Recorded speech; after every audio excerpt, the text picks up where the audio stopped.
Election একেবারে fair হবে এবং নিরাপদ ইলেকশন হবে। এইবার কারো কোনো ওই ধরনের সুবিধা কিন্তু পাবে না। এটা আমাদের এখানে রাজনীতি নেতৃত্ব অনেকে আছেন, তারা অনেক সময় আছে এই শিক্ষকদের কিন্তু অত সম্মানটা তারা দিতে চায় না। এটা সত্যি কথা, হয়তো আপনারা আমার কাছে বিশ্বাস করবেন না, কিন্তু তারাও কিন্তু অনেক সময় দিতে চায় না।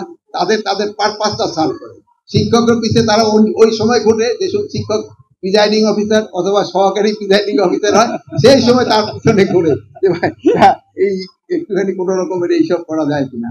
কিন্তু আমি এবার আপনাকে এনশিওর করতে পারি, এবার কোনো প্রিজাইডিং অফিসার বা সহকারী প্রিজাইডিং অফিসার কারো কোনোই থাকবে না। ইলেকশন একেবারে ফেয়ার হবে এবং নিরাপদ ইলেকশন হবে।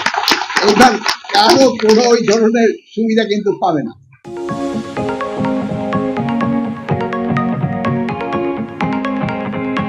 শিক্ষার ক্ষেত্রে কম্প্রোমাইজ না করে, এখানে আমাদের ইসেও আছে যে সাপুরা কলেজের প্রিন্সিপাল মহোদয় আছেন, আপনার কলেজের দিকেও কিন্তু এই দিক দিয়ে একটুখানি আপনাদের খেয়াল রাখতে হবে যেন শিক্ষার মানটা যেন উন্নত হয়।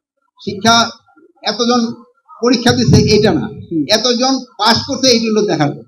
কিন্তু আজকালকার দিনে এমন অবস্থা হয়ে গেছে যে ফেল করা মনে হয় ডিফিকাল্ট, এমন সিস্টেম যে ফেল করে সবই দেখি পাস, মানে আর জিপিএর তো কোনো অভাবই নেই।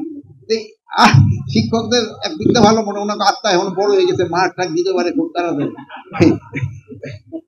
মার টাক এক দ্বারা দিয়ে দেয়। নিচের ক্লাসে কিরকম দেয় তা না। এখানে আমার এখনো মনে আছে যে আমাদের ওই খোদাবক্সা এক ছেলে ছিল শহীদুল্লাহ, সে সেই সময় আপনার এই টেস্টে অ্যালাউই করতো না প্রায় 50%। ওরা অ্যালাউ করবে না, ওপরে স্যার আমার অ্যালাউ না করলাম র্যাটম খাবো, তারপরে স্যারের মধ্যে তুই র্যাটম কেন যাই খাস আমি তোর অ্যালাউ করবো না। কিন্তু এখনো আমার মনে হয় এরা যদি বলে র্যাটম না আমি পানি খাবো, তাড়াতাড়ি অ্যালাউ করে দিবে। আমার কথা সেগুলো এই অবস্থা, যেহেতু শিক্ষকরা আগে শিক্ষক, এখন শিক্ষকরা কিন্তু অনেকটা ফ্রেন্ডও হয়ে গেছে। হ্যাঁ, তাকে তাদের ফ্রেন্ডশিপ থাকবে, ভালোবাসবে ছাত্রদের, কিন্তু তাদের ওই যে শিক্ষক যে ওইটা দেখবে ডিস্টেন্সও কিন্তু রাখতে হবে।